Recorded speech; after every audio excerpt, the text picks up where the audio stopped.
Where should we start?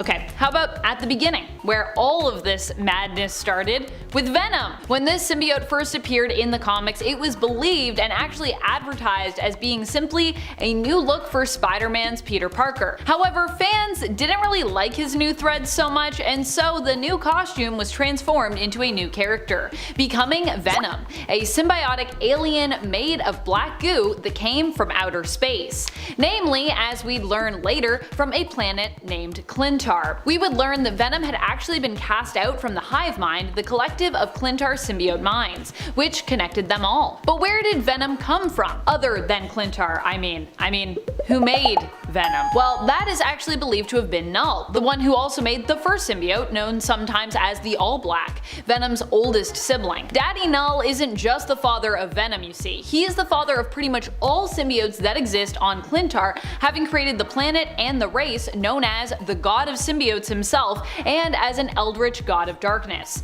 Yeah, Null really old. But Null wouldn't just be a father to these many symbiotes. Honestly, Venom has more siblings than I have time to mention them all individually in this video, and many of them still remain unnamed in the comics as well. But trust me, they are all out there and there are a lot of them. Null can also be considered at this point a grandfather and even a great-grandfather when it comes to the Venom family tree, because after Venom came to Earth, it also ended up getting somewhat busy with itself, making other little baby symbiotes. That's what happens when you reproduce asexually. You don't get busy with other people, you just make babies. Venom and other symbiotes of Clintar besides are asexual when it comes to their reproduction, meaning that they don't need a mate to, well, mate.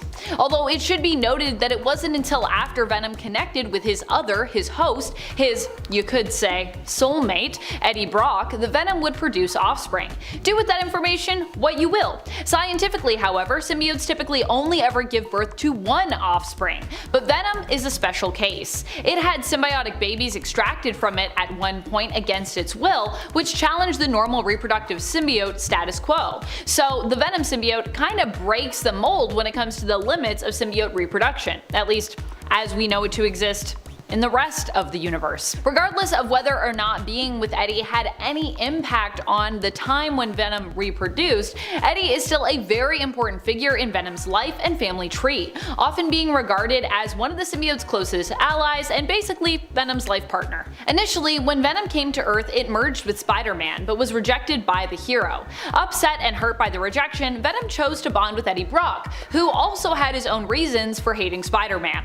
The two bonded over their hatred of the hero, and it often was what kept them together, at least initially. Venom has other hosts, but if we have time, we'll try to touch on that later. For now, let's talk about all of Venom's kids. The first and eldest symbiote among Venom's offspring would be Carnage. Carnage was actually born during a prison breakout. Eddie, you see, was locked away and was cellmates with notorious serial killer Cletus Cassidy. Cletus and Eddie did not get along, and in some versions of the story, Venom arrived right in time to save Eddie, as Cletus had planned to murder him in his cell. That's how much the two did not get along. Although to be fair to Eddie, Cletus really likes murdering people. So regardless of if they got along, a murder attempt would have probably been inevitable. Carnage was born as Venom broke Eddie out and the two escaped, which also in turn freed Cletus, who had now merged with Carnage. The symbiote bonded to Cletus's blood, which some have explained as happening due to it being newborn, and of course due to Cletus having a cut on his hand, where Carnage could enter through. As Carnage, the two bonded would prove to be even stronger than Venom, and would require Venom and Spider-Man to team up in order to take on Carnage during the Maximum Carnage crossover event, which is pretty crazy because, you know, they're enemies. Venom was supposed to be a bad guy. Although symbiotes usually only produce a single offspring, Venom was forced into producing more after they were kidnapped by the Life Foundation, which, you know, sounds like it would be a lovely scientific organization based on the name of it, but really, it isn't. The Life Foundation is usually more concerned with the safety of the wealthy elite than advancements or defenses to protect all life, as their name would or should imply. They managed to capture Venom and forcibly harvest 5 new children from it, 5 seeds if you will, who would become known as Phage, Lasher, Riot, Agony, and Scream, all of them symbiotes. The first 4 in particular would become quite close during the time with the Life Foundation, possibly because Venom was under duress while spawning these new offspring. These 5 children were not nearly as strong as Carnage was. As a result, Phage, Lasher, Riot, and Agony became used to merging together to create the hybrid symbiote. This was of course when they weren't busy with their own individual hosts. Lasher would actually be bonded to a dog at one point, which would then have private military personnel working in tandem with the symbiote bonded doggo. So that person that had a symbiote was like, my symbiote's a dog. And the other symbiotes were each bonded to private military personnel hired by the Life Foundation initially. Scream is more often associated with doing their own thing. The Scream symbiote was bonded initially with the schizophrenic Donna Diego, a Life Foundation security guard codenamed Strike Agent 4. Venom's final child, thus far anyways, I guess we'll see if Venom has any more children, is Sleeper. Sleeper is also a unique symbiote, and although it's not as powerful as Carnage, is seemingly more powerful than the Life Foundation symbiotes. It's kind of somewhere in the middle, I'd say. Sleeper was born with the assistance of Eddie Brock, who did his best to help the Venom symbiote through labor after discovering that the symbiote was expecting. This is probably the closest the two have ever gotten in terms of like a semi-shared pregnancy with each other. Initially, Venom hid the fact that they were expecting from Eddie, only hinting at the possibility, but eventually all was revealed and Venom confessed that they had been scared to actually share that information with their host. Eddie, however, stood by Venom and attempted to stay bonded to the symbiote while it gave birth to help give it strength. Sleeper was initially believed to have died while being born, but was later revealed to be alive and well, an overall healthy, small little bundle of goo. Sleeper was also delivered with the help of Alchemex and would end up there to be studied, as was permitted by Eddie Brock and the Venom symbiote, so long as the research being conducted on their baby was non-invasive. Venom would come to visit Sleeper regularly and was wary of the symbiote bonding with a host too early, as they were basically worried about the potential for Sleeper to be corrupted by a host, wanting to avoid the potential evil that Carnage had become. Which I get it, if you had your first child and they were like literally the worst of the worst, I feel like every time you had kids thereafter you'd be like, oh, hopefully this one isn't like an evil murderer. Goodness. Someone who would also become good friends with Sleeper was Dylan Brock, who is, yes, the son of Eddie Brock and his ex Anne Wang, the secret son of the pair. Apparently, when Dylan was conceived, Eddie and Anne both had been bonded to the Venom symbiote at the same time, and because of that it was believed that Venom was also in part a genetic donor to Dylan's creation and birth. Anne herself was also surprised to find herself pregnant with Dylan after the experience of becoming she-Venom, while Eddie was also still bonded to the symbiote.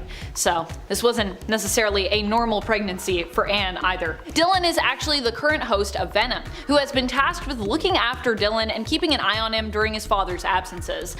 It wasn't until recently that Eddie and Venom learned of the existence of Dylan and how he was Eddie's, Anne's, and in a way, Venom's son. But the two together have wholly embraced the concept of fatherhood as they accepted Dylan into their family tree, working together to keep him safe, even when he was being hunted down during the Absolute Carnage event by a resurrected Carnage who sought to revive Null by absorbing the codices within the spines of all the former symbiote hosts on Earth, which was a pretty crazy event, but fortunately Dylan made it through. Yay! But how many of Venom's kids have kids? Is Venom a granddad? In the case of Carnage, yes, they are. Carnage has multiple children, so it seems father like son in terms of, you know, breaking the mold on symbiote reproduction here. Carnage's first offspring is Toxin, who is widely regarded to be one of the most powerful symbiotes of all time, second only maybe to someone like Null or perhaps maybe Anti-Venom. I personally think Anti-Venom is also up there. Initially, both Carnage and Venom teamed up to hunt down Toxin, as both were concerned by the amount of power Toxin would wield. Fortunately, Black Cat and Spider-Man teamed up and protected Toxin, allowing the newborn symbiote to escape its relatives. Aside from Toxin, Carnage also gave birth to Scorn as a result of being experimented on in the process of using the symbiote and technology to create hybrid prosthetics. As such, Scorn is also part tech, kinda like a cyborg symbiote if you will. Then there are the symbiotes born from Carnage's own experiments with the Darkhold, one of which is Raze, the other of which was bonded to Jubilila Van Scotter, and Unnamed, both of which are now believed to be deceased. The symbiotes, of course, not necessarily their hosts. They were seemingly used up in a fight against Chthon and Carnage, and so they're no longer around. I think Scorn at this point also might be gone. And we thought Toxin was gone, but I'm pretty sure Toxin's alive? Yeah, a lot of death. Doesn't go well if you're a Carnage offspring. Aside from children, grandchildren, parent, and main host, Venom has also had a slew of other influential hosts as well as genetic recipients and clones over the years. Here's a brief list of some of the most influential members of that extended part of their family. But, you know, not all of them because I'm running out of time here. Cloned from a piece of Venom's tongue, we have Mania, or Maniac. Mutated clone, Anti-Venom. Dubbed the original host, Kree Telkar. Other than Eddie Brock, possibly one of the best heroic hosts we've seen for Venom, Flash Thompson, aka Agent Venom. Currently Agent Anti-Venom, because bonded with Anti-Venom. Widely proclaimed the worst and most cruel host, Lee Price. Famed host of Carnage, who also is bonded with Venom, Cletus Cassidy, and Superior Spider-Man / Venom, aka Freaky Friday Otto Octavius in Peter Parker's body with the Venom symbiote. And that's just some. That's right, we're talking about Silence. In part 1 of this video series, I talked about Scream. Scream was one of Venom's forced pregnancies when they were taken by the Life Foundation and forced to procreate. Scream would have quite a journey in the comics. First, the symbiote was crazed and somewhat chaotic due to their actual schizophrenic host. Then they were dead, then they were revived but became nullified before finally settling into a more permanent host, but only for their host to be killed again. Overall, a very rough go. Dr. Steven, the head of Alchemex's astrobiology department, would acquire samples of the symbiote's corpse and attempt to revive it. This might sound kinda mad science-y and evil, but Dr. Steven overall is known as an ally to and expert on symbiotes. Unable to revive Scream, Dr. Steven then combined the samples he had with some anti-venom serum, and lo and behold, something new was born from this genetic combination. This something new took the name of Silence, as they saw themselves as the absence of scream or anti-scream. And what is the absence of a scream? Silence. Silence made their first comic book appearance in Extreme Carnage Phage issue number 1. Silence would bond with the same host as had become the newest permanent host for the Scream symbiote, Andy Benton. We'll talk a little bit more about Andy later on though. While Silence is like a genetic offspring of Anti-Venom and Scream, you could also consider them a clone. In fact, it's kinda better if you do, because Anti-Venom and Scream hooking up, it kinda sounds weird, considering that Venom is the parent of Scream and Anti-Venom is like an alternate clone of Venom in a way, or you know, like Venom's brother. So that's kinda weird. Symbiotes are weird though, so maybe that doesn't bother you. But speaking of clones, the Venom family has quite a few. But just who are these symbiote clones exactly? First up, let's focus on the main symbiote of this family, Venom. In part 1, I listed a slew of other influential figures that I didn't have time to dig into more that were also important to Venom, so we're going to start with one of those. Starting off with the clone made from a piece of Venom's tongue, Mania, who would later be known as Maniac. Mania was created by the Ararat Corporation and was to be used in an alien's plot to destroy all life on Earth, but the symbiote got loose and things quickly went pretty sideways. It would jump from host to host, draining them, and would become particularly obsessed with Patricia Robertson, one of the few people who had managed to survive the clone's deadly rampage, and Wolverine, who the clone saw as its ideal host. Eventually the clone would be devoured by Venom, reabsorbed, but during Venom's time with host Flash Thompson, the clone would later be regurgitated and then merge with Andy Benton, becoming known as Mania. Later on, Lee Price would take the symbiote clone from Andy, and while merged with Price, it would become known as Maniac, adding a C on the end there. Fitting for a host as diabolically evil and cruel as Lee Price. I wonder if that's what the C is for, cruelty. But there isn't just a replica of Venom in Mania / Maniac. Venom also had another straight up clone known as Venom the Third, or Legion. This alternate version of the symbiote was actually not just a clone of Venom. It was a sample of the Earth 1610 or Ultimate Universe Venom, merged with a bunch of other symbiote codices from Earth 616 Venom, Carnage, Phage, Lasher, Riot, Agony, Mania, Sleeper, and Tyrannosaurus, as well as a collection of codices from other famous heroes who once bonded with a symbiote. This alternate amalgamated Venom clone would be absorbed to help boost Venom in their fight against Dark Carnage, allowing Eddie to manifest a Necrosword to defeat Carnage. Afterwards, Legion was absorbed into Venom, along with the Grendel symbiote, which itself had become a newer version of Carnage. Mania / Maniac and Legion Legion aren't the only Venom clones out there either. While Eddie Brock was separated from the Venom symbiote and suffering from cancer, Anti-Venom was born. This was as a result of Mr. Negative's powers fusing white blood cells with remnants of the Venom symbiote within Eddie, which healed him and created something new. A sort of living, but initially non-sentient, purifying symbiote which became known as Anti-Venom. While Eddie was bonded with Anti-Venom, he was free of having any other pesky voices to share his consciousness with, and could finally be at peace, alone in his own head. Anti-Venom, however, is also dangerous to symbiotes as it completely purifies its host body, meaning it can destroy any invading viruses, diseases, or of course, alien symbiotes that happen to hitch a ride, so watch out for that. Agent Anti-Venom is also not just Anti-Venom bonded with Flash Thompson, but another altered version of a piece of Venom created by a derivative anti-venom serum which was created using the original Anti-Venom. Are you confused yet? Basically, the Anti-Venom serum was made by Dr. Steven as a result of what he learned from Anti-Venom, the symbiote clone. When Venom attempted to bond with both Flash Thompson and Eddie Brock at the same time, Spider-Man attempted to save them, spilling a bunch of Anti-Venom serum onto Flash. This Anti-Venom serum altered the part of Venom that was bonded with him, creating Agent Anti-Venom, which is the name for the symbiote offshoot when it is bonded to Flash Thompson. It doesn't end there either, because of course it doesn't. There is a third Anti-Venom as well. This one, like the third version of Venom's kinda clone, Legion, happens to be an amalgamation of sorts. Anti-Venom the Third was made manifest by Flash Thompson from within the hive mind. Using freed symbiotes, Flash was able to physically appear as an Anti-Venom styled symbiote dragon in the real world. Pretty badass. This dragon also ended up being Flash's one-way ticket back to life afterwards, allowing him to resurrect himself, which is how he returned to life after he died.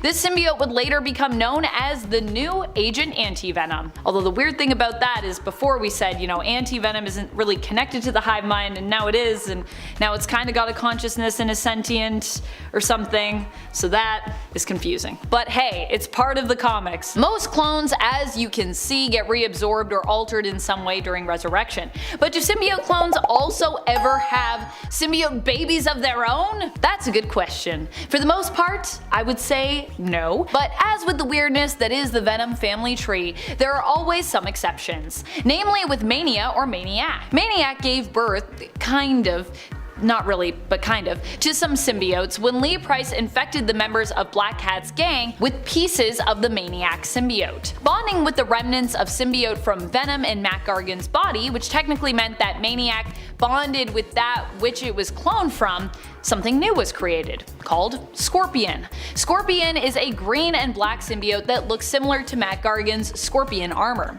Sadly, Scorpion wouldn't be around for too long and would later be destroyed in a fight with Agent Anti-Venom. Scorpion, though, was just one member of the Inklings, a group of criminals who were possessed by pieces of the Maniac symbiote. If you want to consider them children, you kinda could. Obviously, Gargan had a little more free will, but some of those targeted were more like prisoners to the symbiote that had attached to them. Lee Price created the Inklings as part of a plan to create his own gang and criminal empire. And for most of them, the piece of symbiote they had was just like on their face like a mask. Among those infected, along with Black Cat's gang, was also Black Cat herself. Those who were being controlled as well were freed from the influence of their symbiotes at the same time that the symbiote Scorpion was destroyed in Venom issue 160, when Andy Benton and Agent Anti-Venom attacked them with anti-venom coated weapons and explosive bullets. And that was the end of the Inklings. Any surviving pieces of Maniac returned to host Lee Price. While clones and their offspring are pretty cool, when it comes to Venom, there are lots of influential figures who I would consider part of the family tree who aren't symbiotes at all. We call these non-symbiote family members hosts. Venom has had many hosts over the years. In the first part of this explained video, I listed some of them as I was short on time, but for this extended family tree, this part 2 if you will, I have a little bit more time to outline some of these important hosts and how they came to connect with the Venom symbiote. Although historically it's likely that Null was first, Tel-Kar is often referred to as the first host or original host when it comes to the Venom symbiote. Tel-Kar was retconned to be that, but hey, we still gotta respect the retcon sometimes. Tel-Kar is a member of the Kree, and he used the symbiote in the Kree-Skrull War, using it to infiltrate, sabotage, and assassinate the Skrull.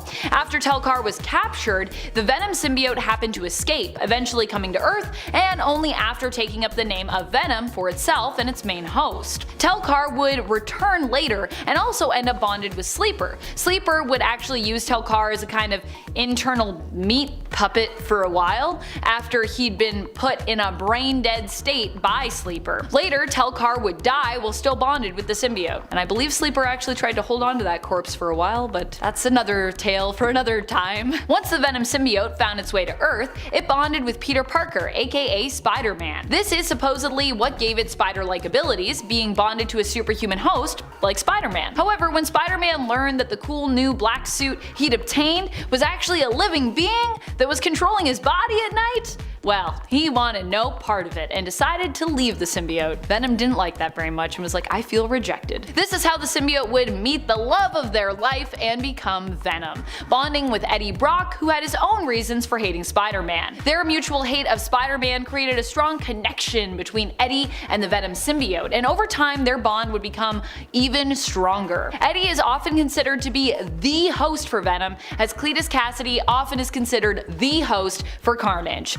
However, Venom has found it hard to choose between bonding with Spider-Man and or Eddie when given the chance, and of course has also found it hard sometimes when choosing between Eddie and Flash. During the Venom symbiote's time with Eddie, it would also bond a few times with Anne Wang, Eddie Brock's ex-wife, giving us the horrifying sexiness that is She-Venom. Venom started as a villain, would become a hero, but would return to a life of brutality and villainy when it bonded for a time with Matt Gargan, who would also become a sort of on-again, off-again host for the symbiote, to a much lesser extent though, of course, in comparison to someone like Eddie Brock, or even I would say Flash Thompson. Venom would then once more return to being a hero, this time the greatest hero the symbiote really had ever been, when it met and bonded with Flash Thompson. It was given to Flash after he lost his legs during his military tour in Iraq. Flash would teach Venom the meaning of being a hero, which the symbiote would come around to as time went on, though Flash would often still need substances to help him control the symbiote for a while. However, it was also during Venom's time with Flash that they would travel to Clintar and the symbiote would be purified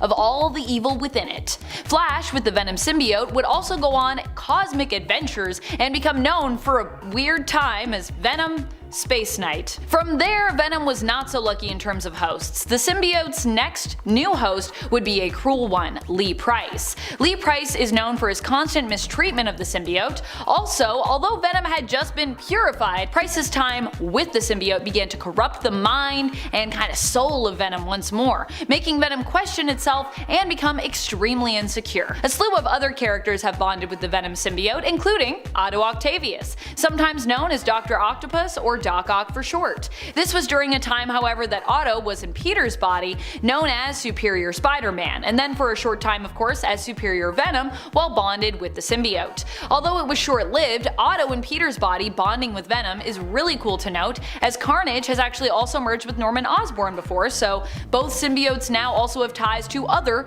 famous Spider-Man villains. Cletus Kasady would also bond with the Venom symbiote much later on, after Cletus was resurrected by the Grendel symbiote, which combined with the remnants of the Carnage symbiote to resurrect Carnage. He would set out on a mission to awaken Null, the god of symbiotes, through absorbing all the codices within the bodies of those who were once merged with the symbiote. In the end, he succeeded despite dying, and Venom was one of those that he amassed. However, Eddie would seemingly kill Cletus, at least his physical body, taking all the codices back within himself and becoming Venom once more, before going on to become the King in Black. Following Eddie becoming the King in Black, Dylan Brock, Eddie's son, who we talked about on part 1 of this list, became the host of the Venom symbiote. As Venom is also kinda like a parent to Dylan, this allows Venom to also keep an eye on him for Eddie when Eddie is otherwise busy leading the hive mind. First up, the first Summers Cyclops. Scott Summers was the first of the Summers family tree to appear in the comics. He made his first appearance in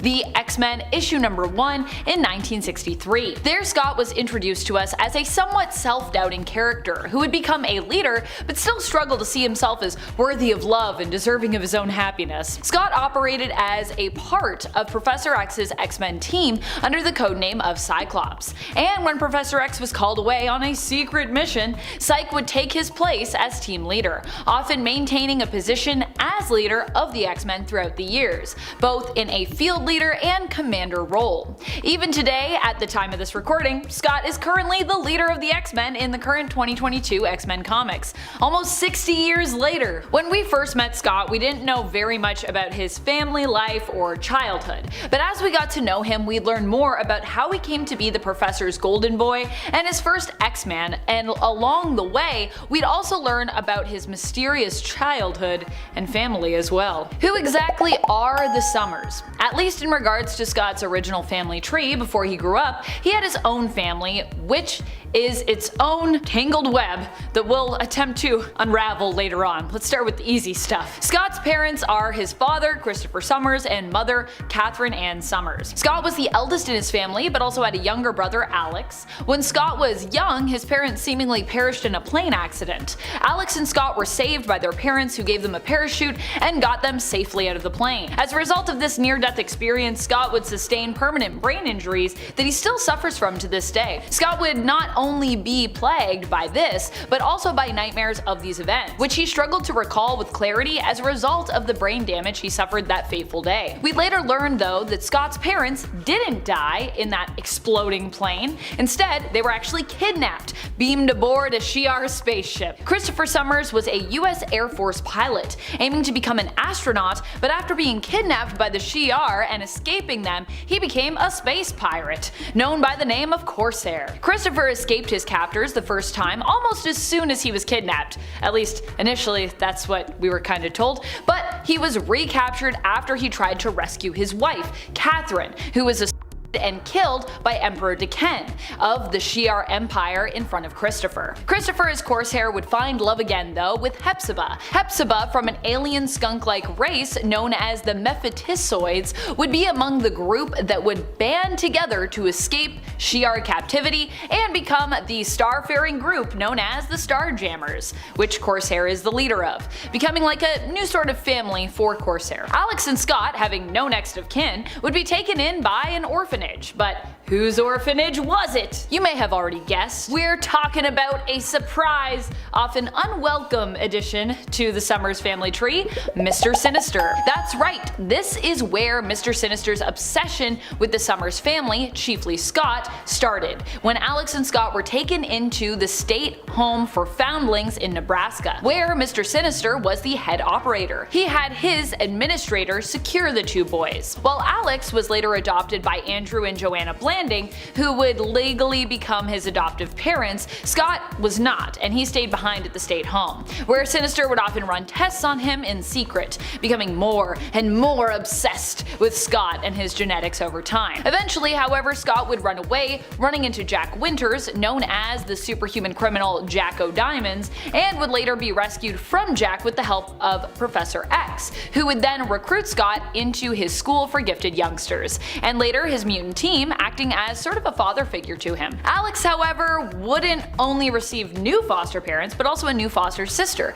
Haley Blanding, who's also part of our family tree. The Blandings actually adopted Alex to help them heal from the death of their son, Todd Blanding, and in a way, they wanted him to replace the hole that Todd had left in the family, kind of also making him like be the new Todd? Yeah, it's pretty messed up. Unbeknownst to both Alex and Scott, they both had a secret younger sibling. Their sibling wasn't a secret because, you know, their parents had like kept their existence from the two boys, but because Kate actually hadn't known she was pregnant at the time of the flight. As she was killed, the baby in her womb was taken from her and placed by Emperor Deken into an incubator accelerator, which caused the baby to grow quickly into a young man. This mysterious younger brother is the man that is known as the third Summers brother, Gabriel Summers. He would become known more commonly though in the comics as Kid Vulcan and then later just as Vulcan. In fact, for many years in comic book history, readers would be left on a cliffhanger surrounding his existence, as it was first alluded to by Mr. Sinister back in 1993 in the second volume of the X-Men in issue number 23. However, it wouldn't be till 2005's X-Men Deadly Genesis series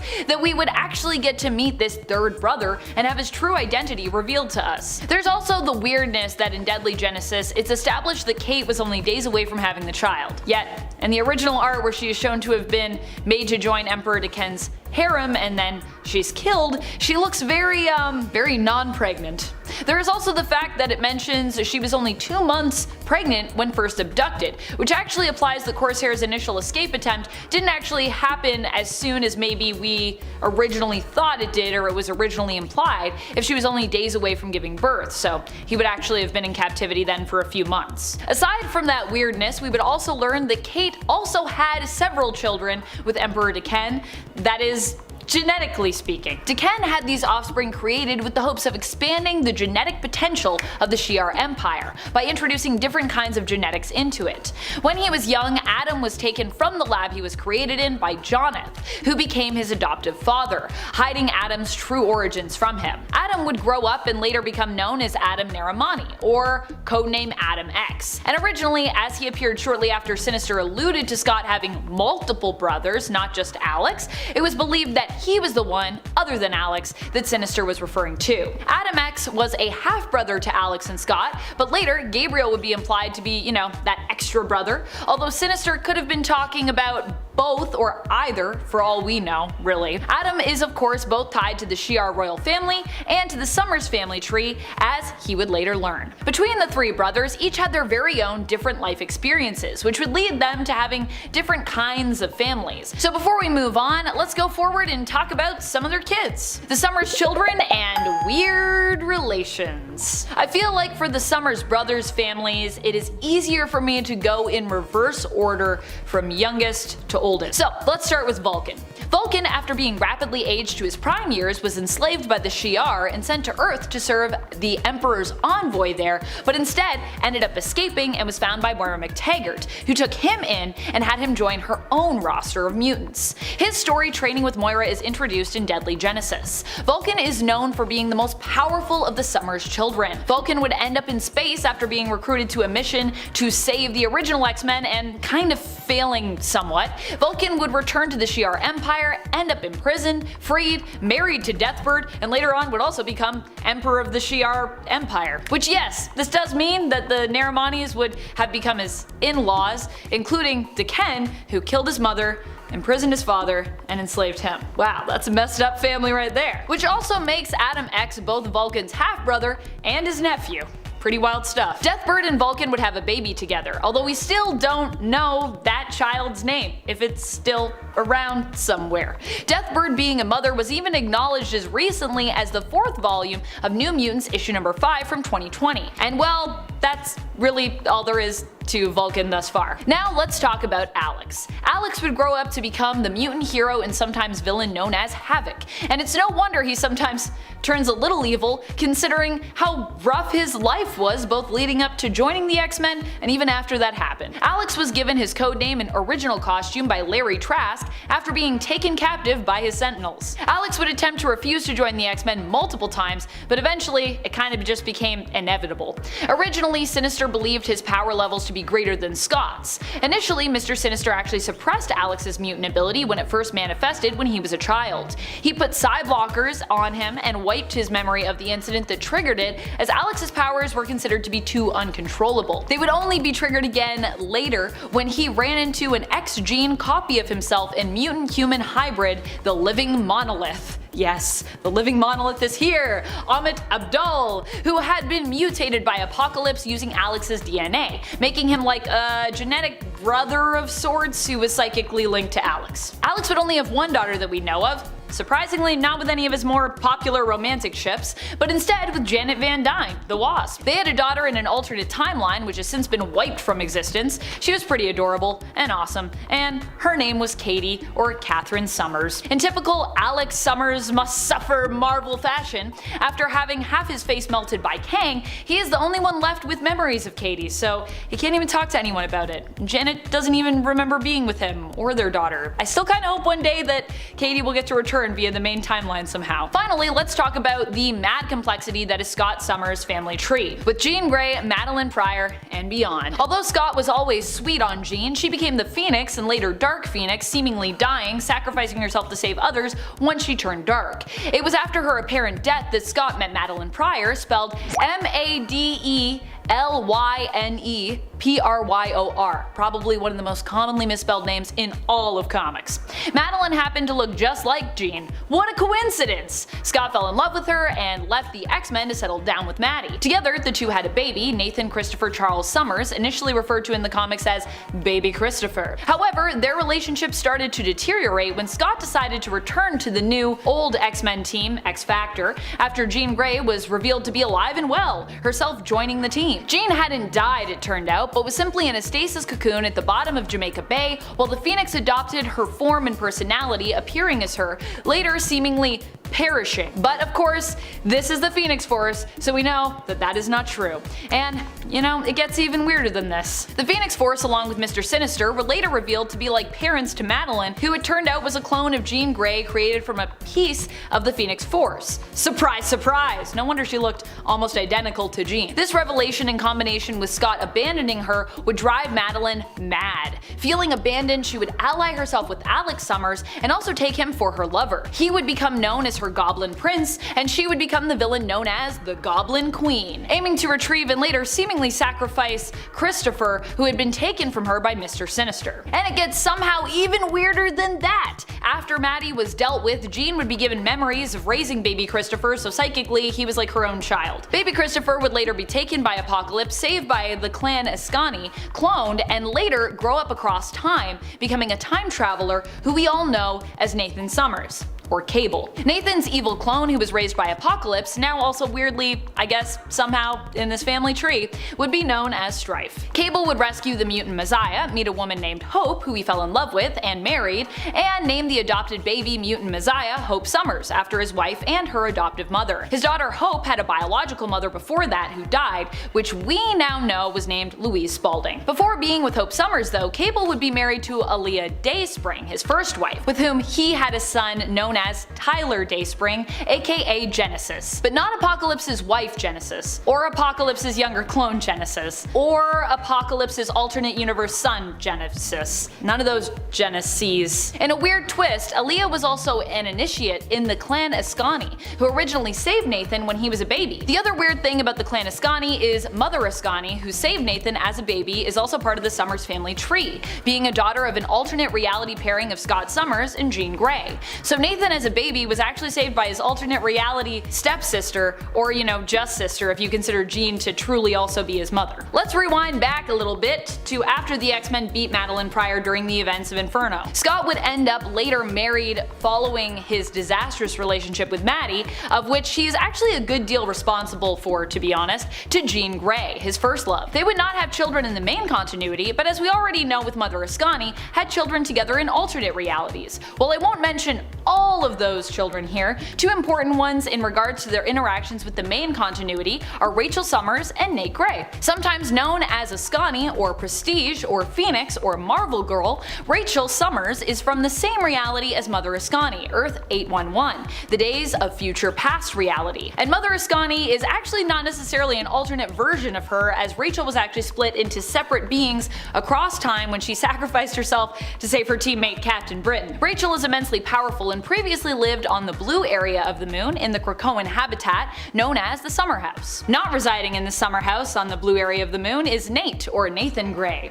Nathan Grey actually has a psychic link with his alternate reality self Cable, and is like Cable if he wasn't infected with the techno-organic virus, making him kind of like a more perfect being. Nate Grey is actually the genetic offspring of Jean Grey and Scott Summers, and was made by his reality's Mr. Sinister, who there is just known as Sinister, although he was also raised by his reality's Forge, so that's kinda like his foster dad. Nate Grey goes by the codename X-Man, and is basically like a mutant version of Jesus. He hails from the reality of Earth 295, the Age of Apocalypse reality. Who are the Summers family grandparents? When Scott married Madeline Pryor, the two of them became pilots, with Scott moving to Anchorage, Alaska. If you think that sounds random, it actually isn't really at all. Anchorage is actually a place where Scott feels most at home. It's where he grew up before losing his parents and brother brother and having his life go pretty sideways. His grandparents, Philip and Deborah, were actually both born in Anchorage too. Philip also likely inspired his sons, Christopher's own passion for flight, as Philip himself joined the US Air Force and even served in World War II. Deborah and Philip were also a driving force likely in Madeline and Scott's choice to settle down and become involved in cargo pilotry, or the cargo plane industry. In fact, they were the ones that first introduced Scott to Madeline, who was actually working for them at the time, as they were the owners of the cargo plane business that she worked for. When they first learned that their son and his children had not perished years earlier in a tragic plane explosion but were alive and well, they invited them to visit. But due to it being the busy season, Philip and Deborah sent Madeline to meet and escort their family home to meet them, because they, were too busy to get there to greet them. Eventually, Philip and Deborah would sell their company to Nathaniel Essex. Years later, Philip would also end up meeting Adam X, who would later be revealed as the half-Shi'ar, half-mutant brother of Scott, Alex, and Gabriel. Philip was losing his eyesight at the time, and he lost control of his plane while flying, crashing, when Adam X happened to be passing nearby and decided to offer aid. Adam X saved Philip's life, but could not save his eyesight, and he would sadly go blind. Paying a visit to Philip in the hospital, he would run into Scott's then wife, Jean Grey, and have her link his mind to Philip's so that he could share with him memories of what Philip had most longed for in his life, to be a pilot in outer space, which Adam X had been during his time working for the Shi'ar. I just love that story. I think it's so sweet. As is typical, like with the late Catherine Summers, mother of Scott, Alex, Gabriel, and Adam X, and wife of Corsair, we do not know much about Deborah's heritage at all. But we do know a few things about Philip's heritage, so let's talk about that. Namely, we know he had an aunt named Gloria Dane, who was the daughter of his grandmother, Amanda Mueller, and likely a man that she hooked up with at some point, who I guess his last name was Dane. The kind of weird thing about this is that although Gloria was Philip's aunt, she's actually most likely younger than him in terms of when she was born. She was born in 1950 while he served in the military in World War II, so figure that out. This can likely be explained by the fact that his grandmother, Gloria's mother, Amanda, was immortal thanks to her mutant power. But we'll talk more about Amanda in a little bit. Gloria Dane went by the alias of Fontanelle and was a mutant with telepathic abilities, specifically good at deciphering and reading people's dreams. Originally, Fontanelle appeared as someone hired to figure out Gambit's involvement with the mutant massacre. However, after her contract to do so was terminated, she instead changed sides and decided to help Gambit uncover the mystery behind the person who had hired her new son, who turned out to be an alternate version of Gambit himself, actually, and help him to also figure out the mysterious woman known as Black Womb, who turned out to be Gloria's own mother, Amanda Mueller. This is probably as good a time as any to discuss the rumored connection of Gambit to the Summers family, and answer the question, is Gambit a Summers? Although, at the time of this recording, to kind of answer that question, all it really remains, at least in the main continuity, is a rumor. After Mr. Sinister teased about a third Summers brother, there was much speculation as to who this could be. Initially, Fabian and Isaiah worked to leave a trail of breadcrumbs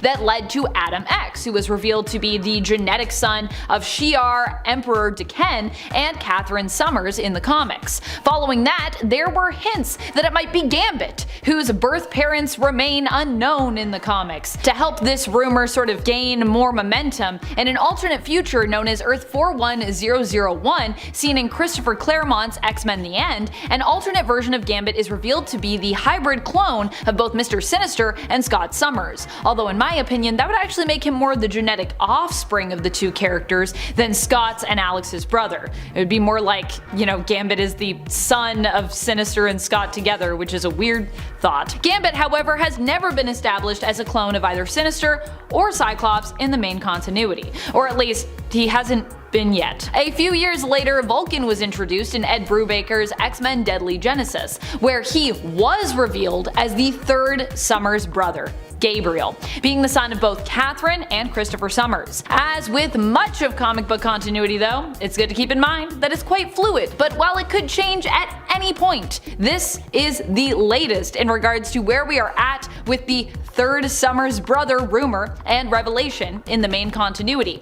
with Vulcan being established currently as the answer to that mystery. Back to the mysterious Amanda Mueller though. Who is she, and what or who is Black Womb? Amanda Mueller is Scott's, Alex's, Alice's and Gabriel's great-great-grandmother, and has been speculated to be where the Summers X gene potentially originates. Amanda is also the mother of Philip's unnamed father and of Philip's aunt Gloria Dane. As a young woman, she grew up in the 19th century and ended up entering into a deal with Nathaniel Essex after he discovered her mutant genes were very powerful and very formidable. The deal was she would marry and conceive children, but feigned that the pregnancies didn't actually come to term while actually delivering the newborns to Essex so that he might study their genetics. In exchange, it's believed that she was paid handsomely. While we don't know much about Mr. Dane, who was Gloria's father and presumably was at some point married to Amanda, we do know about her previous husband, Daniel Summers. He was the grandfather of Philip Summers, who likely never knew Philip, as he left his wife and son after Amanda was accused of being the Black Womb killer. His son would grow up, likely get married, and have a son of his own, becoming Philip's father. As a mutant, Amanda Muller's powers involved longevity, rendering her essentially immortal, but not immune to the effects of aging, so her age continued to show and affect her appearance over time. Amanda Muller would go on to become the leader of the government-run Black Womb Project, of which Kurt Marco, Brian Xavier, and Irene Adler were also a part of, with Kurt Marco and Brian Xavier even involving their own offspring, Kane Marco and Charles Xavier, in their experiments. At one point, Amanda Muller attempted to steal Mr. Sinister's powers, but she failed, and whether alive or dead, she hasn't really been spotted since then. Philip's estranged grandfather, Daniel Summers, and his father, Oscar, are both interesting mind trips as well. Before Daniel married or even met Amanda Muller in America, he actually lived in London, in England, and he was known by the name of Danny Edge. Danny's parents were murdered when he was young, and he ended up kidnapped by a group known as the Marauders. Not the current heroic Marauders that we know from the comics though, led by Captain Kate Pryde, but Nathaniel Essex's Mr. Sinister's first ever Marauders group. Essex had people kidnapped so that he might experiment on and keep them underground in secret in the sewers. However, Danny was one of the victims of Essex who was saved from Sinister's mad science by the time-traveling X-Men, Cyclops, and Phoenix, aka Scott Summers and Jean Grey. Yeah, I know! After being freed, he and a former member of the Marauders by the name of Oscar Stamp fled the UK to start a new life in America. At immigration, Oscar Stamp and Danny Edge claimed to be father and son, and inspired by the heroes who'd freed them both, took the surname of Summers, which means that Oscar was the adoptive, likely estranged great-great-great-grandparent of Scott and his brothers. Paradoxical, and that's pretty much as far back as we can go with the Summers family currently, in terms of ancestry. There are also ancestors on Jean's side of the family, but as I said in my previous explained video, the Greys kind of really deserve their own list because there's a lot of them. If there are other mutants you want to hear us explain the family trees of, let us know in the comments, by the way, because I would love to dive into some more mutant family tree histories for you. The Frosts also have an interesting family tree as well, which could also be relevant in a video like this, as although I didn't focus on it in the previous video, Emma Frost is also known for being a major love interest of Scott's. Although the two were never formally wed, there are many alternate realities where the two of them have children as well. We focused on some of the more prominent Summers children in regards to their ties to the main continuity, but now we're going to dive into some of the more obscure ones as we discuss even more Summers family alternate kids. Speaking of Emma Frost, let's start off with another popular child of Scott's who happens to be the child of both he and Emma in an alternate version of the Days of Future Past reality. That's right, we're talking about Ruby Summers. While the original Days of Future Past reality is known as Earth 811, Ruby hails from the alternate of that alternate designated Earth 1191, the same reality that Lucas Bishop also hails from. Here, Ruby is the daughter of Scott Summers and Emma Frost. In this reality, Ruby was given her name by the time-displaced Layla Miller, a mutant who, unrelated to her mutant powers, also has precognitive abilities granted to her by her future self. Ruby also ends up falling in love with Trevor Fitzroy in this reality. Ruby is one of the mutants who ends up helping return Layla Miller and Multiple Man, aka Jamie Madrox, to their own timeline. And she's just super cool. People love her. She's got a Ruby form. She's pretty awesome. In the Earth 1191 reality, a splintered alternate version of Cable exists, who is half-brother to Ruby. His whole existence is super confusing, but basically basically, this version of Cable is responsible for bringing the mutant Messiah here, whose power caused an extermination level event which led to the Sentinels attacking the mutants. This is the future that Bishop warns us against during the Messiah Complex event, and which he is trying to prevent from happening, but you know, it happens anyways. In the alternate future of X-Men The End, Cyclops also has multiple children with Emma Frost, including their psionic daughter, Megan Summers, two also psionic unnamed twin girls, and a son named Alex. There is also an alternate version of Nathan Summers in this reality, who is the son of Scott and Madeline and goes by the codename Cable again. And Scott and Jean also have a daughter together in this reality named Rachel Summers, who goes by the codename of Marvel Girl. Gambit, who is also connected to the Summers family tree in the X-Men The End reality, also has children with his wife, Rogue. Together, they have 3 children. Their adopted daughter, who takes the name of Anne-Marie for herself and uses the alias No Name, Olivier, or Ollie, who goes by the alias Olivier Raven, and Rebecca Raven LeBeau. And obviously, because, you know, Gambit is kind of tied to the Summers in that reality, this makes sense. Aside from these alternate children, Alex Summers, aka Havoc, also has another child from an alternate reality as well. Like Katie Summers, his son Scotty also hails from an alternate reality. This is a reality that Alex's consciousness was displaced to after being caught in a time machine explosion.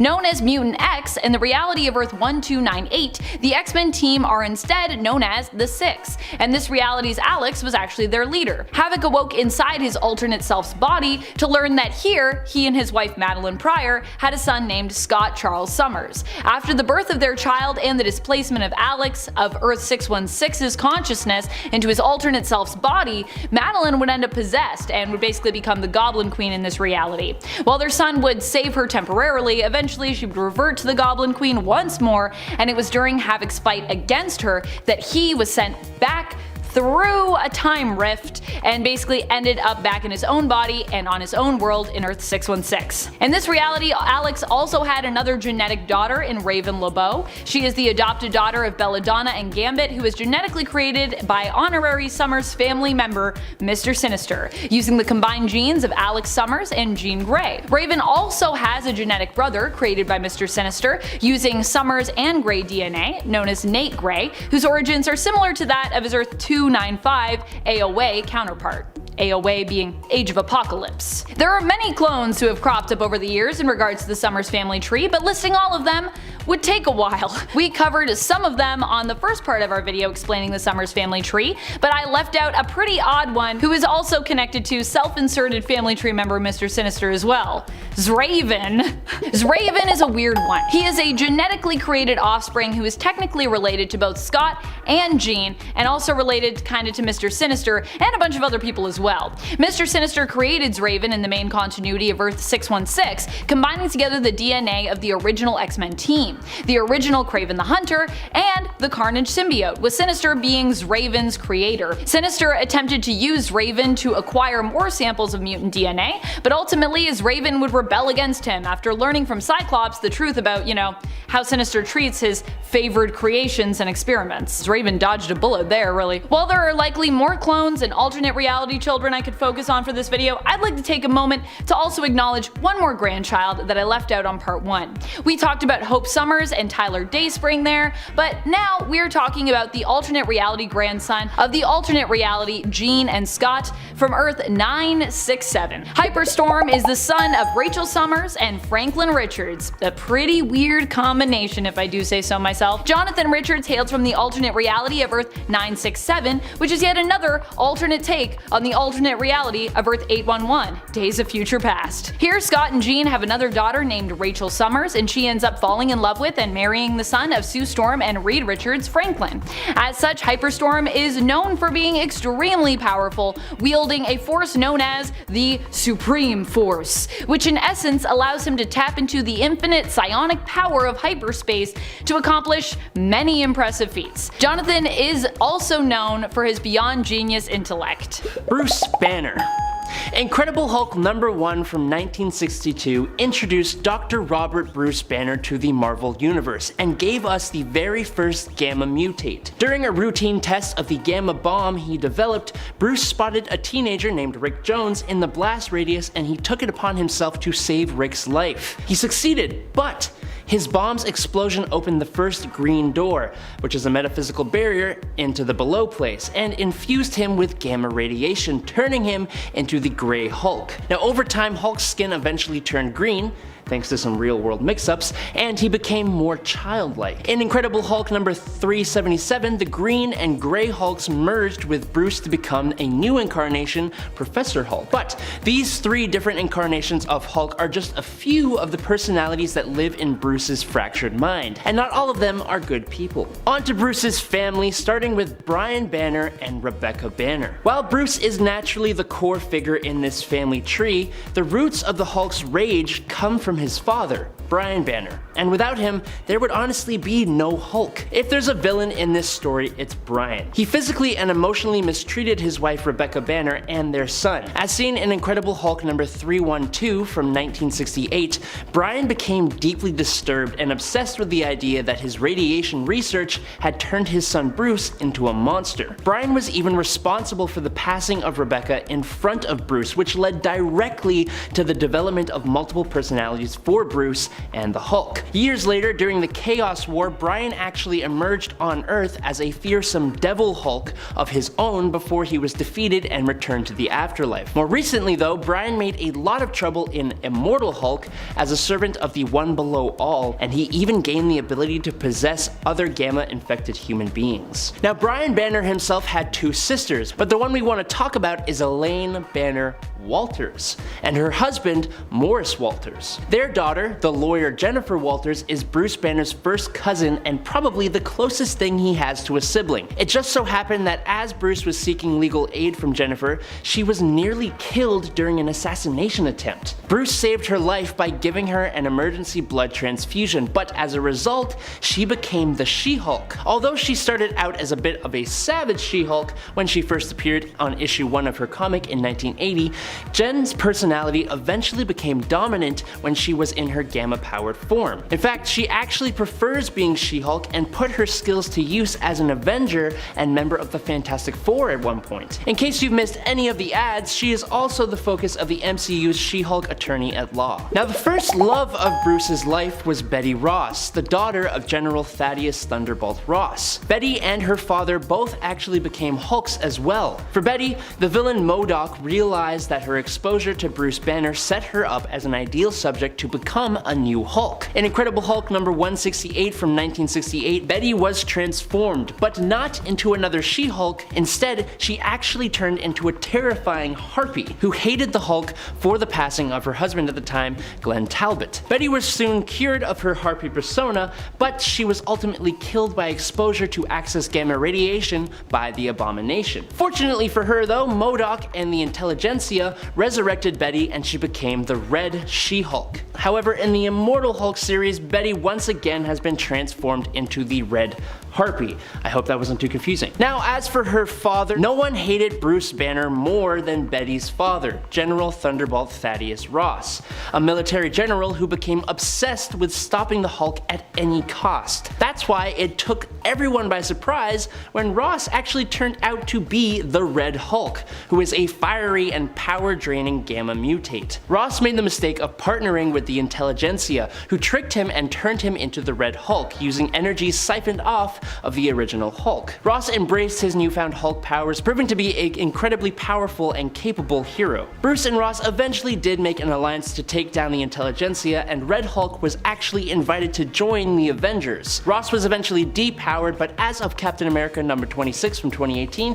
he is once again the Red Hulk. Now, when the Hulk was banished from Earth by the Illuminati during Planet Hulk, he crash-landed on the planet Sakaar, which is where the Hulk met his second wife, Kaira. Although Kaira appeared to die in the destruction of Sakaar, she actually gave birth to Bruce/Hulk's first children, Scar and Hero Kala. Scar became an incredibly powerful warrior with a vendetta against his father, but thankfully Scar and Bruce reconciled before becoming a formidable father and son team. Unfortunately for Hero Kala, his taste for power and vengeance corrupted him, and he also nearly destroyed the Earth in Incredible Hulk's number 617, before his father mother and brother sealed Hirokala within the center of an alien planet. Hulk's other daughter is a bit trickier to explain. The short version is that Lyra is a daughter of the Hulk and Thundra from the alternate future timeline of Earth 715, where only 5% of the female population were fertile. Hulk and Thundra were never actually a couple.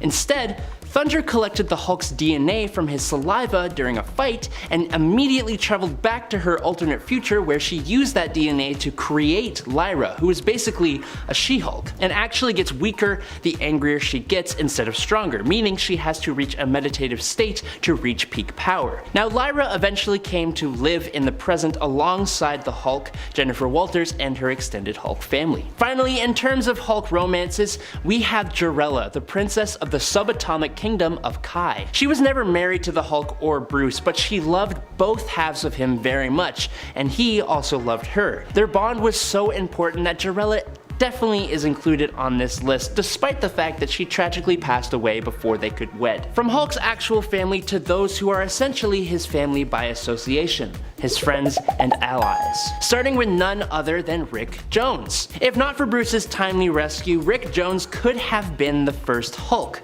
but instead, he was spared from that fate and became one of Bruce Banner's closest and most trusted friends. In Incredible Hulk number 325 in 1962, Rick did actually get a little taste of Hulk power when he fell into a chemical pool that was being used to merge Bruce and the Hulk back into a single being once again. Rick emerged as a Hulk, but he was cured a few chapters later in issue number 332. It wouldn't last long though, as thanks to the meddling of the intelligentsia yet again, Rick was mutated into a new version of Abomination in Hulk number 2 in 2008. As this new Abomination, Rick actually retained most of his personality, and so he renamed himself A-Bomb so he could be a bit more heroic, which was a good choice, Rick. Good job. Rick was also horrendously mutated in Immortal Hulk before his humanity was finally restored in the limited series Gamma Flight from 2021. Doc Sasquatch, or Doc Samson. Doc Samson is one of the few members of the Hulk/Gamma family who willingly transformed himself. It happened in Incredible Hulk number 141 in 1962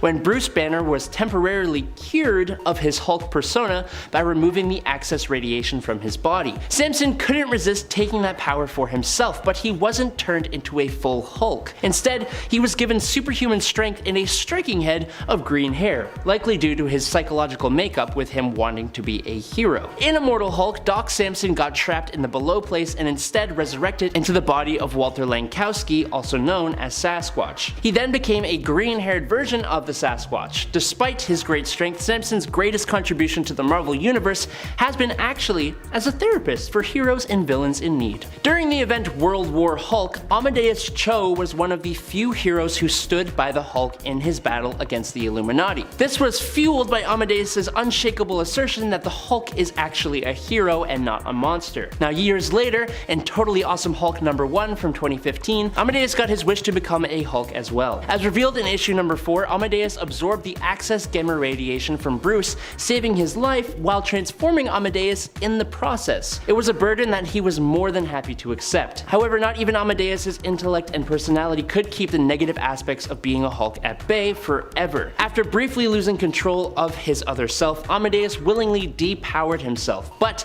he still retains a significant amount of gamma powers as an agent of Atlas. The Juggernaut, Agamemnon, Glenn Talbot, the Red King, MODOK, Ravage, Wendigo, the UFOs, with a special shout out to Absorbing Man, are all villains that come into conflict with the Hulk. We have already talked about his longest lasting foe, Thunderbolt Ross, or the Red Hulk, but what about his other big bads? Starting with probably the most iconic of the Incredible Hulk's rogues gallery is the one and only Abomination. A dark mirror image of the Hulk, former soldier Emil Blonsky becomes the monstrous Abomination in an attempt to stop the Hulk, being mutated by a gamma machine that was created by Bruce Banner. On countless occasions, Abomination has taken on the Hulk in a one-on-one match. While he's lost time time and time again, there have been times where he did give the Hulk a run for his money and even took down the people Hulk loves and cares for. Abomination makes for a fantastic villain, and there's a reason Marvel keeps bringing him back. For someone like the Hulk, a villain with higher intelligence is far greater than someone with equal strength. Samuel Stearns was once a normal man who was exposed to a high level of gamma radiation just like mostly everyone else. The radiation gave him increased intelligence, a really big head, literally, and turned him into the leader. A foe who has time and time again outsmarted and worked around the likes of the Hulk. The leader's almost always 5 steps ahead of Bruce Banner and manages to bring the Hulk down despite his immense strength. And lastly, it honestly makes sense that the most terrifying foe for the Incredible Hulk is actually himself. While the Abomination can be seen as a dark reflection of the Hulk, the Maestro is literally a future evil version of himself. Coming from one of the comic's best Hulk story arcs, Future Imperfect, the Maestro is the last hero who survived an apocalypse and set himself to become the ruler of dystopia. Stronger than his past self and with all the intelligence of Bruce Banner, the Maestro has proved himself to be the strongest and most brutal Hulk villain out there. Initially, all we knew of Wolverine was that he was a mutant, and in fact, it was even suggested in the beginning that the adamantium claws that he possessed themselves were actually genetic. It wouldn't be till later that we'd actually learn the adamantium on his skeleton was actually added later on by Weapon X through a painful bonding procedure that few test subjects could survive, let alone benefit from, with the main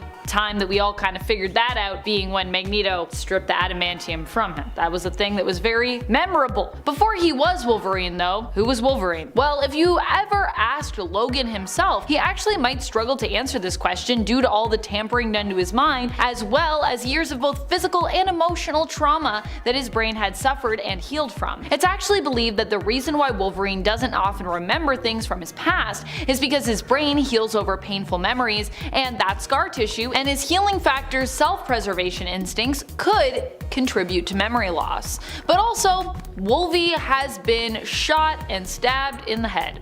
A lot, which I think would mess with anybody's memories. If they could heal, definitely not. If you couldn't heal, well, you wouldn't have any memories because you'd be a dead guy. However, while Wolverine might struggle to remember his many pasts, fans of the characters likely won't, or fans that have read his many pasts anyways, including Origins. Before Wolverine was a superhero or even was known by the name of Logan, he was James Howlett. James grew up as a sickly child who actually was perhaps lucky that he even made it to the point of his mutant powers manifesting, although I guess when you consider just how that happened and then everything that came after that and all of Logan's life, Logan might not see himself as being quite so lucky. But I'm getting ahead of myself. Let's head back to Wolverine's origins. James was raised as the youngest son of a wealthy couple, John Howlett Sr. and his wife Elizabeth Howlett, who lived in Alberta, Canada. However, in truth, he was actually the biological son of Elizabeth and the Howlett's groundskeeper Thomas Logan, born out of an affair between the two. At least, that's what's heavily implied. John Sr. Howlett may have still been James's biological father, but as I said, it is heavily implied that he was not. Still, John raised James as if he were his own anyway, whether this was because he was not aware of his wife's affair or simply because he just felt it was the right thing to do, despite her infidelity, seeing James still as one of his own. We don't really know that much about John Sr. Howlett, although he seemed to have a kind heart, but it is implied that he was the one to deal the death blow to John Jr., James's older brother, doing so in defense of their mother, Elizabeth, after John Jr.'s powers, because he also had powers, manifested and he went into a rage. This likely weighed on John Sr. heavily. Also, yes, if you were wondering, Wolverine had a brother. We'll talk about that more in a bit. Elizabeth Hudson Howlett was Wolverine's mother. Hudson was Elizabeth's maiden name and would actually be a very important name when it came to Wolverine's story later in life, but we'll get back to that in a bit. And it seems likely that when it comes to Logan's X gene, he may actually get it from her side of the family or from his biological father's side, or a combination thereof, though more than likely I think it's from Elizabeth's side of the family. She gave birth to not one mutant, it turns out, but two! Though both sons may have been fathered by Thomas Logan, in the alternate reality of Earth 4011 that appears in Wolverine the End, it is stated that Elizabeth is where Wolverine gets his X gene from. Now of course that's not main continuity, but still some people feel like that's, could also apply to the main continuity. The traumatic and life-threatening experience she had with her first son is implied to be what caused her to be sent to a mental institution. Eventually though, she would return, but life would forever be changed at the Howlett estate, with Elizabeth mostly preferring to hide in her room, even neglecting her younger son James as a result. As we have previously stated, young James also had an elder brother who passed away, John Jr. Howlett. John Jr. Howlett may have also truly been the biological son of Elizabeth and Thomas Logan, the groundskeeper, but we don't really know that for sure. What we do know is that John Jr. died young, after apparently also being born a mutant. It's believed that his father killed him out of defense of his mother, who he had attacked. Some believe to this day that John Jr. may even still be out there somewhere alive, possessing powers similar to Wolverine, despite the fact that Wolverine seemed to see his older brother during time spent in hell, which I think would be pretty crazy if we brought him back, but also I feel like if we haven't seen him at this point, where has he been? Aside from his elder brother who passed away, young James also had a half-brother in Dog Logan. Dog was the son of Thomas Logan and an unnamed woman. He grew up on the Howlett estate and became one of James's playmates along with Rose, who was brought in to live in the estate as a playmate for James while also being given serving duties as she got older. Dog at one point saved James's life after accidentally endangering it. However, Dog's feelings for Rose and forceful actions towards her, as well as his jealousy of James and all that he stood to inherit, drove a wedge between them as they grew up. Eventually, this division led Dog to attack James, causing him physical and emotional harm, with Dog and his father evicted from the estate as a result of this. Oddly enough, Dog somehow survived to the modern age, despite having been born like Wolverine in the late 19th century. At one point, he has a bunch of time diamonds, which I guess he could use to time travel, so this could be how he's lived so long, or perhaps his longevity is still as of yet an undefined power of his. We haven't seen him for a while, but still, pretty sure we saw him at least in like 2014 or something, so considering it's the 19th century and then we see him in a comic from 2014, that's a little what's happening there? We don't know. Thomas Logan is heavily implied to be the biological father of James Howlett, which seems to have been why he used Logan as an alias in the past. Although, as I've said previously, James's mind also became so addled that eventually he would not remember his true name as James Howlett, and would forget the connection of that name, Logan, to his biological father. So he might have just picked that name he thought randomly, but it wasn't so random. In fact, when Dog eventually comes to look for James and Rose years after they have fled the estate, James initially does not even recognize Dog or remember who he is or that he's a Logan. Thomas was a hard man, driven to drink and often behaving aggressively, especially towards his own son who lived with him, Dog. In fact, this is likely a big part of the reason that Dog turned out the way he did. After both Thomas and Dog were removed from the Howlett estate,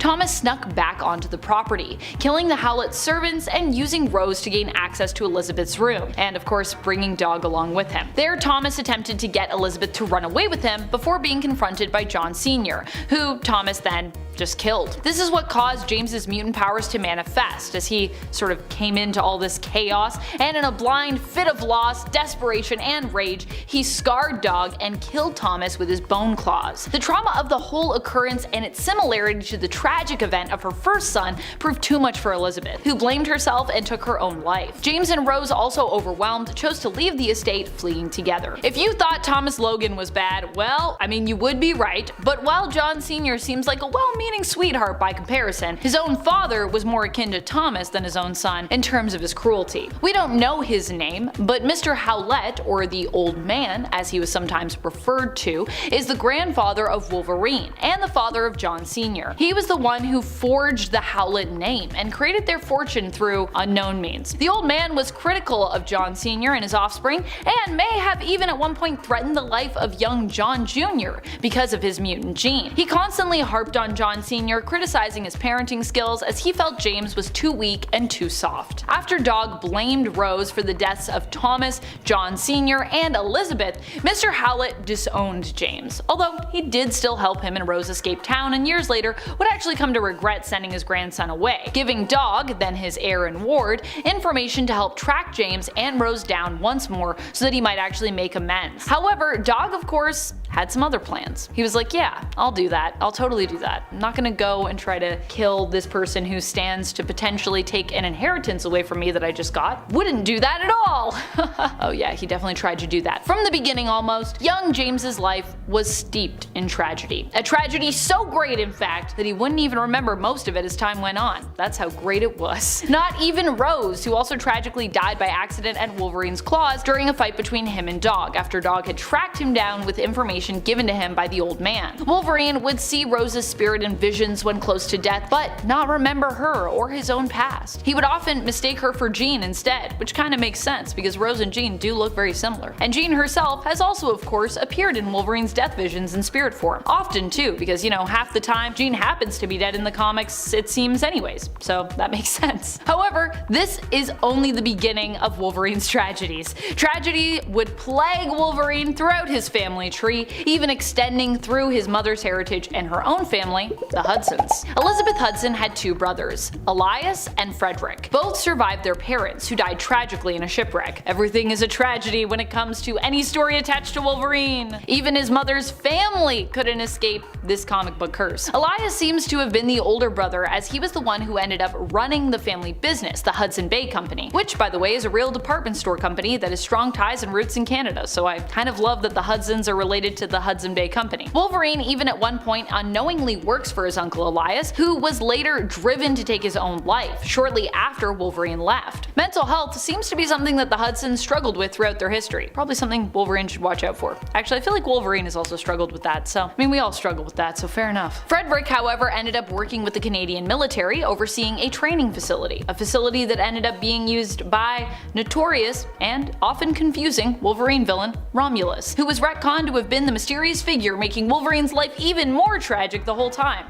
Like he even needed help in that department at all, Romulus, jeez. And of course, as Romulus enters the equation, here is where Hudson's involvement with Wolverine gets really weird, but kinda great, but really weird. Logan ended up at the military training facility where Victor Creed, aka Sabretooth, and Silas Burr, aka Cyber, and currently known as Hornet, would also be. Under orders from Frederick, who did not know that Logan was his nephew, Burr was instructed to make Logan's life living hell in order to turn him into a loyal killer. Another of Romulus's agents, Janet, was also used to manipulate Logan through having him fall in love with her, but not of course so she could persuade Logan to do what she wanted, as you can kinda do with people that, you know, love you can kinda convince them of things, but unbeknownst to her, so she could be basically fridged, aka killed, thereby motivating Logan in one way or another. Another classic Romulus plot. Frederick himself would later be killed on Romulan's orders by his great-nephew Daken, aka Akahiro, the son of Wolverine. Frederick never had any children with his wife, but did have an illegitimate son with his secretary, whom she vengefully named Frederick Hudson II in order to hurt Frederick's relationship with his wife. Take that, Frederick. His secretary Caitlin MacDonald took her own life sadly shortly after giving birth. While Frederick didn't do much of note in his own life, he did have three sons who are pretty relevant: Truett, Victor, and James. Frederick II himself died young as the result of a bar brawl, which is a pretty fitting way to go for anyone who's related to Wolverine. Truett Hudson, often referred to simply as Wolverine's cousin, though more specifically Wolverine's first cousin once removed, is one of the most important of the three. Truett is also known in the comics as the Professor, and while he is also bald, we are not talking about that professor, not Charles, aka Professor X. Instead, Truett was the Professor, also known by the alias Professor Thornton, who became tied to the Weapon Plus program, likely inspiring it as a result of stumbling into a lab in a World War II German camp that actually belonged to, get this, Nathaniel Essex, aka Mr. Sinister. What a strange connection I never thought would exist, and yet it does. From there, Weapon Plus would later spawn the creation and project known as Weapon X, on their journey to create new super soldiers. This was following the success of Project Rebirth, which led to the creation of Captain America, who was labeled by the program as Weapon 1. The Professor would later be put in charge of brainwashing Team X operatives, among them Logan included, and would be known as Director of the Weapon X program. Yeah, that's the thing. That is literally his first cousin once removed, who was running that program. Truett actually also has ties to Dracula, another famous Wolverine enemy. Truett himself would be killed seemingly and surprisingly by Silver Fox, who at this point was believed to have actually been alive this whole time and also now be evil and working for Hydra. And if you don't remember Silver Fox, she's one of Wolverine's first loves. However, in this reality, this probably wasn't actually Silver Fox, but a mutated clone of her. At least, all us Silver Fox fans are hoping that's what happened. Hopefully it's not really Silver Fox. To this day, I think a lot of people say, that's a clone. Victor is the middle child of Frederick II's. He himself was also manipulated by Romulus, because isn't everyone? He acted as Romulus's right-hand man and was shown to be extremely durable and strong, although I don't know if we ever found out if he was a mutant or not. Victor was also born mute as well as blind. He met his end at the hands of Wolverine. Continuing right along with the three McDonald Hudson brothers, we also have James Hudson. That's right, Guardian of Alpha Flight. Andrew, are you proud of me? I found a way to work Alpha Flight into this video. Although considering Wolverine's history with the team, that really shouldn't be hard in general to do while talking about him, because he himself has also, been a pretty good ally and sometimes team member of Alpha Flight. But anyways, this isn't about Wolverine's life story. This video is about his relatives and his family connections. Enter James Hudson, also Wolverine's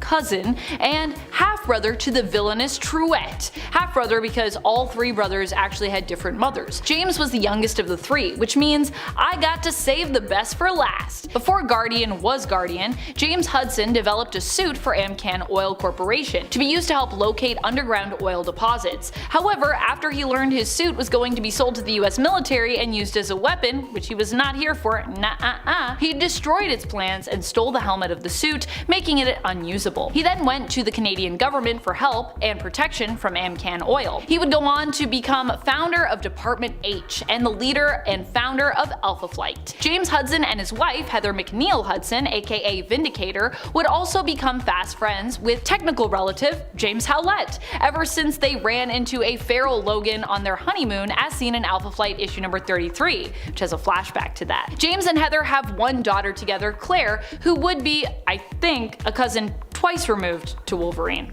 So that's also a thing. John Sr. and Elizabeth aren't the only ones with relatives relevant to Wolverine's history though. Thomas and the Logans also have an extensive past, and at least one relative that you might find at least interesting. Folkburn Logan. If Wolverine were to run his DNA through someplace like Ancestry.com, he'd learn that 1. He probably has a lot more kids than he ever knew about, and 2. That he was also related to Folkburn Logan. Folkburn lived back in the 11th century and is referred to by his fellow soldier and friend as the last pagan, living in London, England. Folkburn runs into Thor and the Horsemen of the Apocalypse during a fight between them, and is saved by Thor himself, just as he begins to pray to the old gods, hilariously, which I love, as seen in Uncanny Avengers issue number 6. While this pretty much covers all of Logan's family when it comes to where he comes from and his origins, there's a lot more tragedy ahead for us to explore when it comes to romance and his own offspring. We're running a little short for time on this video, so I'm going to briefly cover some of the major wives/loves and children we've come to know as related to Wolverine in the main comic book continuity of Earth 616. But if you enjoyed this video and you want a specific video about Wolverine's kids, let us know in the comments. Or if you would rather perhaps something a little different,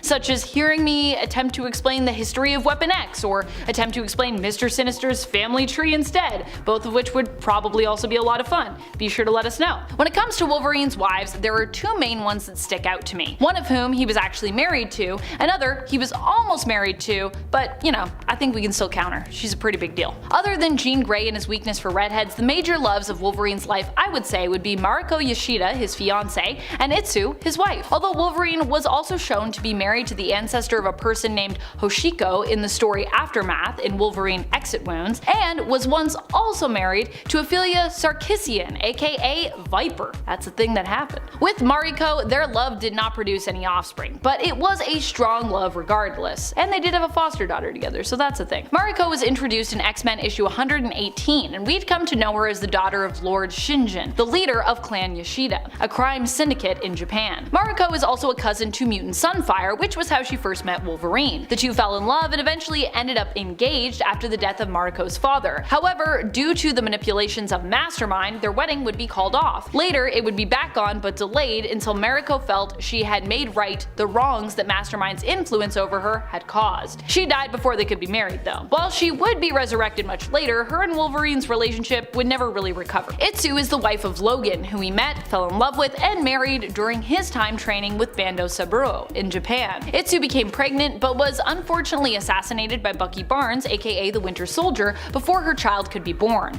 Initially, it was actually believed that their offspring did not survive, but later we learned that thanks to the power of the baby's X gene, it actually did survive. The baby was retrieved by Romulus, who left him on the doorstep of a well-off couple that would adopt him. However, Romulus would also manipulate this baby, named Akihiro, but cruelly nicknamed Daken, and now known by the codename Fang, to grow up to hate his father. His biological father, Wolverine, that is. Daken would attempt to destroy Logan while working for the Red Right Hand, seeking out those who were Wolverine's offspring that he either never knew existed or had forgotten about due to, once again, much tampering with his mind and just overall memory loss, and using those relatives as weapons against their father. This group was known as the Mongrels. They died at Wolverine's hands without him knowing of their true origin till after he'd killed them all. Tragedy. At one point, Daken and Wolverine would be pitted against one another by the machinations of Sabretooth, leading to Daken tragically being drowned by his own father in a puddle. But don't worry, he returned and later would reconcile with his dad, and now he isn't even known by the name Daken, but prefers to be addressed as Akihiro or Fang. Other prominent offspring of Logan's from the main continuity include Laura Kinney, aka X-23, who is also now known as Wolverine, his daughter and also his female clone, Gabrielle Gabby Kinney, aka Scout, a clone of Laura, who is also seen as Wolverine's daughter, and Amiko, his adopted daughter, who has spent a lot of time being raised by Wolverine's good friend Yukio, and previously was raised in part by Wolverine's love and fiancée Mariko, prior to her death of course.